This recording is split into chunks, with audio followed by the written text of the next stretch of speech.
গতকাল রবিবার ছিল, মেয়েদের ড্রয়িংয়ের ক্লাস। ওরা 4টের সময় যায় আর 6টার সময় আসে, হাজব্যান্ড গিয়ে ওদের নিয়ে আসে। তো আমি টোটো করে ওদের আনতে গেছিলাম। হাজব্যান্ডের একটু কাজ ছিল, তাই হাজব্যান্ড বলল তুমিই যাও। আসার সময় দেখো তোমাদের একটু দেখিয়ে দিচ্ছি, পালবাড়িতে ঠাকুর প্রতিমাগুলো তৈরি হচ্ছে। মেয়েদের বললাম চল একটু আইটিআই মোড়ে ঠাকুর দেখে আসি, তাই আমরা চলে গেলাম আইটিআই মোড়ে। ড্রয়িংয়ের ক্লাস থেকে আইটিআই মোড় যেতে হেঁটে হেঁটে প্রায় 10-15 মিনিট লাগে। তো যাই হোক, প্রচণ্ড গরম ছিল, গরমের মধ্যে হেঁটে হেঁটে চলে গেলাম ঠাকুর দেখতে।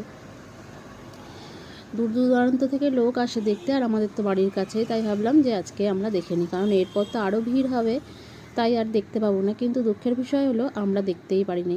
কালকে মহালয়ার দিন ছিল, উদ্বোধন, তাই ভাবলাম যে গিয়ে হয়তো দেখতে পারবো।